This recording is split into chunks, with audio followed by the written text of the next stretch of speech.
দেখলে বদ্দি মা কেমন চলে গেল। দেখো তুমি বললে তো আর সত্যিটা বদলে যাবে না, তাই না? আমি তোমায় বলছি আমাদের উপর সত্যি ভগবানের অভিশাপ পড়েছে, নয়তো এত কিছু ঘটে বলো। আমরা তো কেউ গয়নাতে হাতও দিইনি, তাহলে গয়নাটা হুশ করে এরকম উধাও হয়ে গেল। হ্যাঁ, তোমরা সবাই চুপ করে দাঁড়িয়ে আছো, তোমরা বদ্দির দলে। কাকুলি তুমি চুপ করো না। মেজু বৌদিকে চুপ করে কি হবে মেজদা? মেজু বৌদি তো ঠিকই বলেছে। না না, বড় বৌদি যদি সবই জানে, সবই বোঝে, তাহলে বড় বৌদি বলুক গয়নাটা কোথায়। হ্যাঁ ঠিকই তো, যদি প্রকোপ নাই হয় তাহলে বড় বৌদি বলো।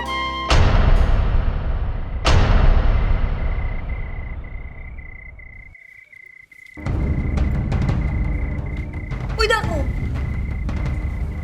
ওই দেখো বদ্দি উত্তর না দিয়ে চলে গেল। হ্যাঁ, তার মানে বুঝতে পারছো সত্যিটা কি?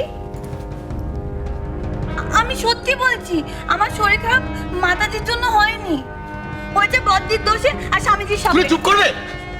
তখন দিয়ে কথা বলে যাচ্ছ।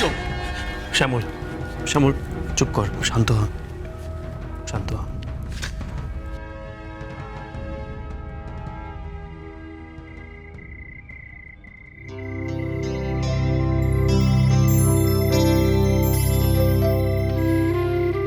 কি ধরো। কি সুন্দর না মা? হ্যাঁ, তাই তো তোমায় দিলুম।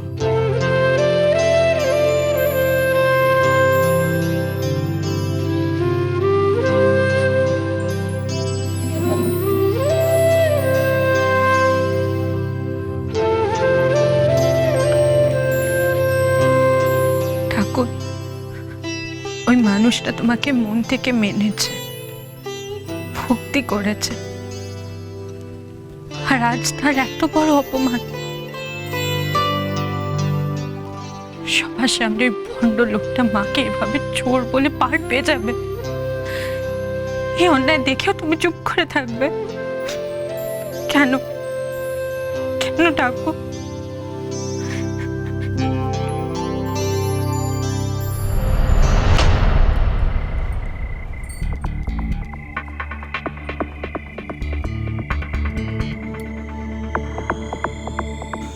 হ্যাঁ, আমিই চুরি করেছি। 12 ঘন্টা সময় দিলাম, গয়নাগুলো বের করে আনো। তোমাদের বাড়িতে আছে সে গয়না?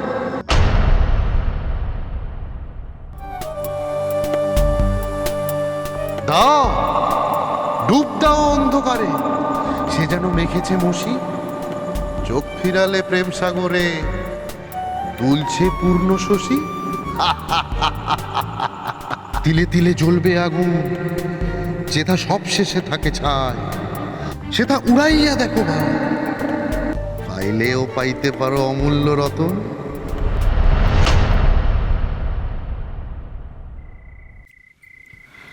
কাকলির কথা তুমি মাথায় রেখো না শশী। নিশিত, তোমার বিষ্ণু হালদারের কথাগুলো মনে আছে? ওই ছড়াটা মনে আছে? ছড়া? তিলে তিলে জ্বলবে আগুন, যেথা সব শেষে থাকে ছাই, সেটা উড়াইয়া দেখো ভাই, পাইলেও পাইতে পারো অমূল্য রতন। হ্যাঁ ও শশী, কিন্তু কিন্তু এতেই তো ইঙ্গিত আছে কোথায় গয়না রাখা আছে। কিন্তু শশী, উনি সেটা কেন বলতে যাবেন? আমরা তো পেয়ে যেতে পারি। এতেও তো আমাদের হার। মনে করে দেখো বিষ্ণু হালদার কি বলেছিল। তোমার সামনে আমি সেই প্রতিপক্ষ, যার জিত দুদিকেই। তুমি গয়না ফেরত দিলেও আমি জিতব, তুমি গয়না ফেরত না দিলেও আমি জিতব।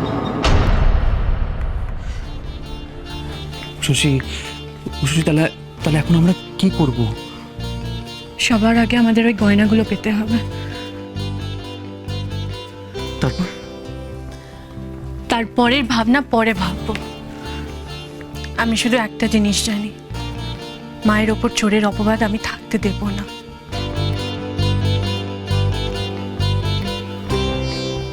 শিব ভক্তের কথার ভেতরের মানে আমি বের করবই। এই গয়নাগুলো আমাকে হাতে পেতেই হবে। তিলে তিলে জ্বলবে আগুন। শশী, শিব ভক্ত যখন বলল গয়নাগুলো আমাদের বাড়িতেই আছে, তাহলে আমরা সবাই মিলে একবার খুঁজে দেখি না?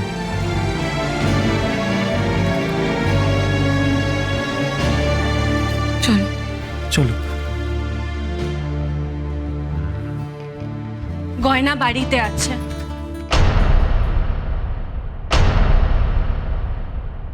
গয়না বাড়িতে? সেটা তুমি কি করে জানলে?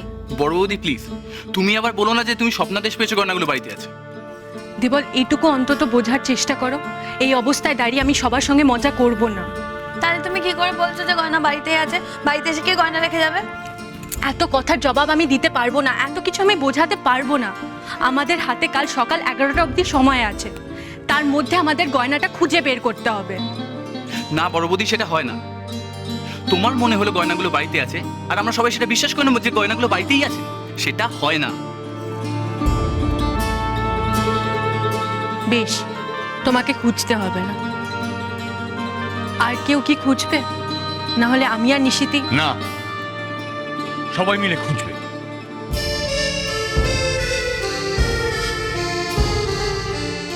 না, এই যে তুমি বলছো যে গয়নাগুলো বাড়িতেই আছে, নিশ্চয় একটা কারণ আছে, তাই তো বলছো।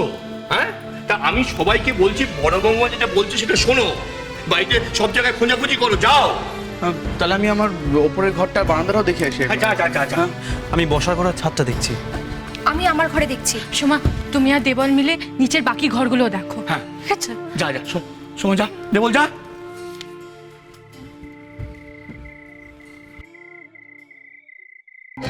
আই বাস, খুঁজতে খুঁজতে যদি সত্যি গয়না বেরোয়, বের করলে একমাত্র গোয়েন্দা বদ্দি বের করতে পারবে। আমি বাবা বদ্দির সাথেই থাকি, আমারও একটু নাম হবে। বড় বৌদি, আমি এক কাজ করি, আমি বরং স্টোর রুমটা দেখে আসি। হ্যাঁ, যাও। বদ্দি, আমি তাহলে তোমার অ্যাসিস্ট্যান্ট। না কাকুলি, এই অবস্থায় ছোটাছুটি করাটা ঠিক নয়। না বদ্দি, প্লিজ প্লিজ। আচ্ছা আচ্ছা, ঠিক আছে। বড় বৌমা, আমি তাহলে কোথায় খুঁজবো বলো দেখি? বাবা, এসব খোঁজাখুঁজি থেকেও একটা বড় কাজ আছে। আপনি মায়ের কাছে যান। মায়ের একা থাকাটা ঠিক নয়।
বদ্দি, ঘোড়াগুলোতে নেই তো?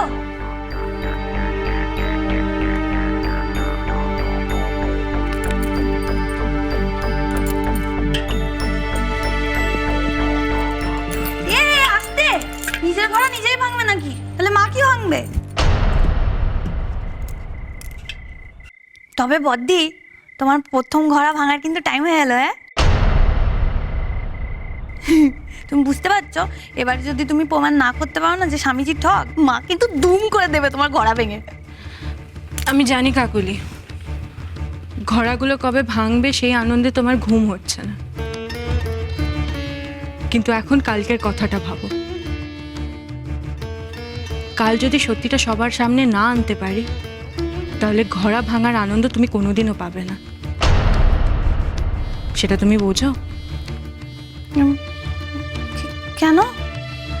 কারণ কাল যদি সত্যিটা প্রকাশ করতে না পারি, তাহলে হয়তো আমরা কেউই পরের দিনটা দেখতে পারবো না। বুঝেছ? মাথায় ঢুকেছে?